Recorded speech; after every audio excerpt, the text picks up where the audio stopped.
Maintenant, ce que je vous propose, c'est de regarder quelle est justement la checklist des pièces à fournir justement pour préparer le dossier de votre dossier PMI. Ceux qui vont c'est-à-dire il y a les deux. Là, on va voir d'un côté les documents obligatoires et de l'autre côté, on va voir des éléments qui sont officieux, qui sont écrits nulle part, mais qui vont être déterminants pour faire pencher la balance de votre côté. Ça, c'est vraiment dans les 150 crèches que j'ai piloté et tout le réseau que j'ai développé, eh bien, je me suis aperçu de ça. C'est-à-dire qu'il y avait une partie des documents qui sont écrits dans la loi et il y a une autre partie que lorsque vous fournissez, comme je vous disais tout à l'heure, vous fournissez vous donnez une belle impression qui fait que votre dossier globalement, voilà, on ne cherche pas la petite bête quoi. Et on a tendance à vous faire confiance et à vous laisser avancer. C'est écrit nulle part, mais ça consolide vachement votre dossier et on va regarder dans le détail. Ok?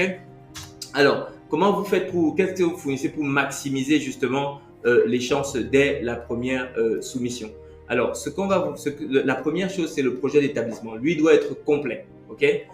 Il fait 20-30 pages à peu près, présenter la structure, projet éducatif, sécurité, santé, alimentation, rythme, handicap, etc., etc. De toute façon, je vais vous mettre également un lien, enfin dans le lien qui est en description, vous allez trouver également là-bas des modèles de projet d'établissement, voilà, ce qu'on a construit avec toute la connaissance de toutes les PMI qu'on avait sur tout le territoire pour pouvoir vous aider à avancer sur votre projet. Ensuite, vous avez également, et là on en a parlé déjà plus précédemment du projet d'établissement où on a expliqué voilà comment est-ce que c'est voilà ce qu'elle regarde vraiment, ce qu'elle regarde moins, etc. Maintenant, le deuxième point, c'est les plans. Ok? Les plans, ils doivent être conformes au référentiel bâtimentaire. Le référentiel bâtimentaire, bon, c'est une réglementation qui est sortie là il y a quelques années maintenant et qui permet en fait de quadriller. En fait, ce qu'on a fait, on a sorti. J'ai participé à l'établissement de cette réglementation parce que l'objectif, c'est que l'idée, c'est que avant, en fait, il y avait chaque PMI avait un peu ses règles. Alors certains points revenaient de manière récurrente, mais enfin après il y avait toujours les problèmes.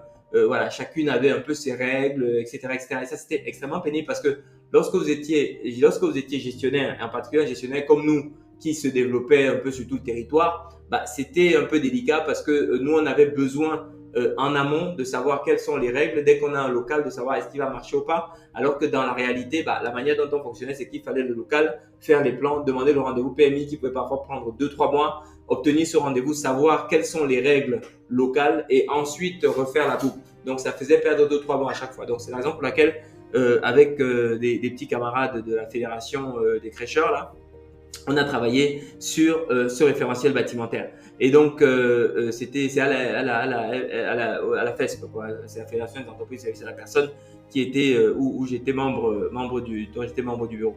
Donc, tous les plans ont été validés. Ils doivent être validés par un architecte ou un dessinateur bâtiment, bref, en tout cas par quelqu'un qui connaît les règles, en particulier de la PMI. Et parfois, des architectes, soit vous avez un architecte qui est spécialisé là-dedans, sinon quelqu'un qui a un consultant qui est spécialiste des sujets de crèche va également pouvoir. En fait, ce qu'il faut, c'est bien connaître le référentiel bâtimentaire. Et là-dessus, soit c'est un architecte qui a vraiment fait beaucoup de plans et récemment des plans sur les crèches qui peut vous aider, ou alors pas forcément quelqu'un qui est architecte, parce qu'en fait, ce qu'il faut, c'est pouvoir lier les surfaces. Et d'ailleurs, ça, c'est un problème. Vous allez voir dans le protocole de lancement, une des choses qui nous a permis également à l'époque de se développer de manière efficiente, c'est que on passait uniquement par les architectes pour les sujets de validation. Mais pour les sujets opérationnels, voilà, aujourd'hui, c'est tout à fait possible de fonctionner de manière, voilà, quand vous connaissez parfaitement les règles. En fait, on avait un mini bureau d'études en interne qui était capable de faire tous les plans et donc d'avancer très vite lorsqu'il y a des opportunités qui se présentaient. Il vous faut évidemment également valider les plans par ce bureau de contrôle. Le bureau de contrôle est celui qui va vérifier les sujets d'accessibilité, de sécurité incendie. Évidemment, parce que si vous n'avez pas cet accord de bureau de contrôle, de toute façon, je pense que vous n'aurez pas préalablement, vous n'aurez pas les autorisations de travaux et les autorisations d'ouverture ERP. Ok, donc ça, c'est vraiment un élément de base. Et là, une fois de plus, il faut anticiper. Pourquoi? Parce que très souvent, ce qui se passe, c'est que on fait les plans, on fait valider, par exemple, par la PMI, etc. On va déposer en mairie, on obtient les autorisations, etc. On commence les travaux, puis ensuite, on appelle le bureau de contrôle. Ce que moi j'ai constaté, ou en tout cas le process qu'on avait mis en place nous en interne et qui était super efficace, c'est quoi? C'est que il faut savoir une chose, c'est que le bureau de contrôle, c'est son papier qui va être égal, son rapport peut être demandé par la PMI. Il y a de nombreuses PMI qui nous demandaient justement le rapport du bureau de contrôle. Pourquoi? Parce que lorsque vous êtes un établissement dit ERP, établissement recevant du public de 5e catégorie, comme c'est le cas pour les microcrèches, 5e catégorie, c'est parce que vous n'accueillez pas beaucoup de monde. Ok? Donc, lorsque vous êtes un ERP 5, c'est comme ça que les crèches en particulier sont classées dans les catégories ERP 5R, donc 5e catégorie, puis la catégorie des crèches, c'est la famille des crèches. Voilà, il y a plusieurs choses, les hôtels, les restaurants, les machins, les commerces, etc. Et les crèches, c'est R, tout ce qui est crèche, établissement socio-éducatif, je crois. C'est la catégorie R, ok? Donc, quand vous êtes un établissement ERP5R, ce qui va être le cas si vous aurez une microcrèche ou si vous gérez déjà une microcrèche, en fait, la mairie n'est pas obligée de vous établir le fameux document d'ouverture au public. C'est-à-dire, une fois que les travaux sont terminés, en général, lorsqu'un établissement reçoit du public, la mairie doit faire un courrier. Mais pour les petits commerces, donc les ERP, les établissements recevant du public de 5e catégorie, elle n'est pas tenue de le faire. Et donc, ce qui fait foi à ce moment-là réglementairement, je crois que c'est le code de la construction, c'est un article du code de la construction qui le dit, c'est que c'est le rapport du bureau de contrôle, le RVAT du bureau de contrôle, le rapport de vérification du bureau de contrôle. Ok? Et là, donc ce qu'il faut savoir, c'est que vous avez une espèce de mini PMI derrière ce bureau de contrôle. Et ce qu'il faut faire, au lieu de l'appeler à la fin pour lui demander de valider, au risque qu'il vous demande des travaux complémentaires, ce que nous faisions, ce que je faisais, le process que j'avais mis en place quand j'étais en opérationnel, c'était que au début, juste après la visite du local, quand on pense qu'il y a la surface qu'il faut, qu'on est en mesure de sortir un aménagement, je fais visiter, avant le début des travaux, je fais visiter. Alors, on était vraiment très rodé sur avec le volume qu'on traitait parce que le groupe comptait plus de 150 crèches, mais en réalité, on a dû regarder 500 plans. J'ai regardé le logiciel qu'on utilisait pour faire les plans l'autre fois. On avait fait tellement de plans que la recherche du logiciel plantait, pour vous dire. Vous voyez, on devait être quelque chose de 700 ou 800 plans, etc. Mais vous voyez, il y avait certains doublons dans le logiciel. Donc, je pense qu'on a dû regarder au moins 500 dossiers, c'est sûr.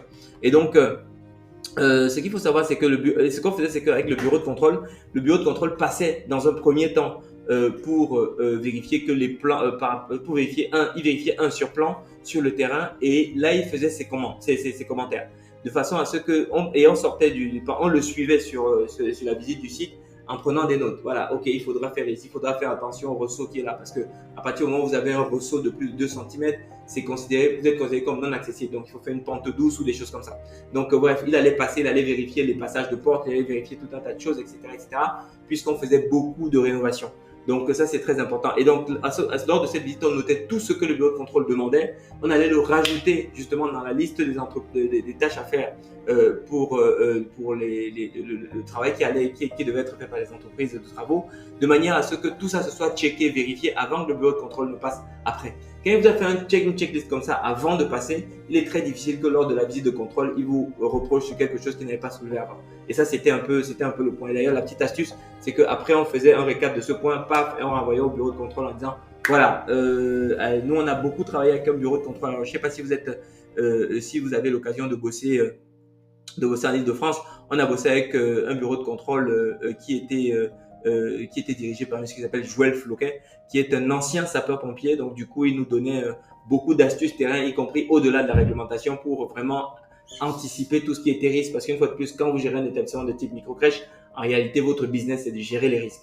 Et donc, le fait qu'il était pompier, ça fait qu'il avait non seulement il était hyper calé en termes de réglementation, mais en plus, il était très, très, très bon sur la visibilité des risques. Et comme il a beaucoup travaillé avec nous, avec les crèches, voilà, il voyait comment ça se passe et il était vraiment proposition de conseil, force de proposition, pardon.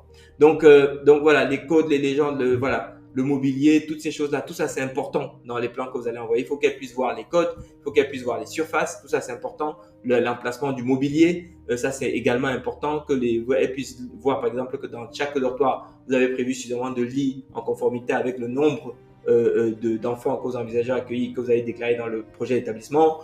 Voilà, que vous avez les plans de déshabillage, que vous avez les WC enfants, que vous avez, voilà, elles vont vous regarder tous ces sujets-là, issus de secours, voilà, toutes ces choses-là, ok? Donc ça, les plans, est extrêmement important. Troisième élément obligatoire pour éviter les rejets automatiques, c'est l'équipe avec les CV, les diplômes, les docs complémentaires et tous les docs complémentaires. C'est-à-dire que les CV, les diplômes, ça c'est évidemment la base et désormais les documents complémentaires sont également très très importants. Donc les B3, les certificats médicaux, les attestations de différentes formations, etc. Les formations, notamment les formations HACCP, les formations manipulation des extincteurs, les formations, les premiers gestes d'urgence, etc., etc. Donc tout ça, ça fait vraiment, bref, l'ensemble du dossier, mais on va vous mettre une checklist également sur le lien que je vais vous mettre en description. Une checklist complète pour que vous puissiez vraiment pointer ça. Donc la directrice, donc elle a 3 ans, et donc la directrice, voilà, alors ça c'est les diplômes. Alors pas forcément c'est pas des bulletins de salaire, ça c'est pas utile.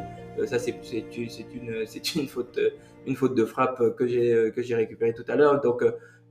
Mais en tout cas il faut tous ces diplômes, tous ces docs complémentaires, son CV, etc. pour elle, pour l'équipe, et puis derrière. Alors vous pouvez il faut préparer les lettres d'intention parce que bah voilà, il faut que vous puissiez prouver. C'est pas nécessaire que vous le mettiez dans le dossier dès le départ, mais il faut le préparer. Sachez ici une chose, c'est que les PMI c'est départemental. Donc les pros que vous allez leur envoyer, en fait 90% de chances, elles ont déjà leur dossier ou une version de leur dossier dans leur tablette. Donc il faut vous assurer que vous avez bien les bonnes pros aux bons endroits, que vous avez bien les dossiers complets, etc. et que vous connaissez vos dossiers. Parce que lorsque vous vous questionnez dessus, quelquefois, ils connaissent ces pros-là mieux que vous-même. OK? Autre petit conseil opérationnel ici, n'hésitez pas à faire des appels de vérification de référence. Parce que comme les PMI travaillent sur tout le département, elles ont également vu elles ont peut-être déjà rencontré ces pros sur d'autres établissements. Donc si ces pros ne sont pas bonnes, il ne faut pas que ce soit la PMI qui vous la prenne. Donc ce serait préférable que vous sachiez, et le seul moyen de le savoir, c'est de faire des appels pour les prises de référence sur vos professionnels. OK? Plus vous allez le faire, plus vous allez être en confort lorsque vous présenterez vos dossiers à la PMI.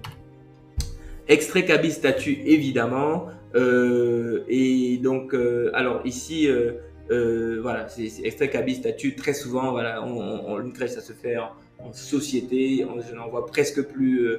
C'est très très longtemps que je n'en ai pas vu en entreprise individuelle. Je ne sais même pas d'ailleurs si c'était resté. Je crois qu'au début, elles avaient commencé comme ça et puis ensuite elles ont basculé en société de toute façon, pour les quelques exemples que j'ai vus. Donc c'est très souvent SAS ou SARL. Donc les statuts avec voilà, les statuts, le cabis, ça fait évidemment partie du dossier, ainsi que l'assurance RC qui est un élément extrêmement important parce que, comme je disais tout à l'heure, quand vous êtes gestionnaire de crèche, vous gérez d'abord les risques. Et ici on touche à l'humain et en plus c'est un public fragile. Donc vous n'êtes jamais à l'abri d'un incident qui arrive. Et d'ailleurs, parfois les gens me disent: Ami, mais Armel, comment tu réussis à dormir, machin, t'es dirigeant d'un groupe de 150 crèches, tous ces enfants, s'il arrive quelque chose. Et bien, c'est ça, elle est là en fait ma réponse. C'est-à-dire que quand vous respectez quand vous respectez notamment tout ce qui a trait à l'équipe et à ses diplômes, à ses qualifications, que vous avez fourni tous les documents avec les casiers judiciaires, toutes ces choses-là, et que vous avez mis en place tous les protocoles, donc la PMI a validé votre dossier, dès que vous avez votre assurance professionnelle, quel que soit ce qui arrive, votre responsabilité est dégagée. À moins que, évidemment, ce soit une faute volontaire de votre part, on est d'accord. Mais en tout cas, il n'y a plus de problème de négligence, de problème de responsabilité du dirigeant, etc., etc. OK? Donc, responsabilité civile professionnelle, très, très important. Et là-dedans, bah, vous avez voilà, des garanties avec chiffrées en général en millions par sinistre ou par victime. Donc, ça, c'est un élément qui va venir, évidemment, être très important dans ce que vous allez fournir à la PMI. OK? Beaucoup plus important. OK? Donc voilà un peu ce qu'il faut faire pour maximiser les chances d'avoir un oui de la part de la PMI. C'est un peu le retour de notre expérience, en tout cas de l'expérience que j'ai passée ces dernières années à développer ce réseau de spécialistes de microcrèches. Et voilà, l'idée c'est de vous partager un peu tout ce que j'en ai appris de manière à ce que vous puissiez aller le plus vite possible, que vous soyez juste dès le premier coup, et puis surtout que vous arrachiez pas les cheveux là-dessus et que vous fassiez pas les mêmes erreurs que j'ai pu faire. J'espère que ça vous éclaire, et puis je donne rendez-vous au prochain module dans lequel on va voir maintenant, eh bien, concrètement, comment est-ce que vous allez construire une offre qui va maintenant remplir votre crèche de façon à assurer la pérennité de votre établissement et en tirer les revenus que vous êtes véritablement en droit d'en espérer. Allez, je vous dis à tout de suite dans l'autre module. Merci.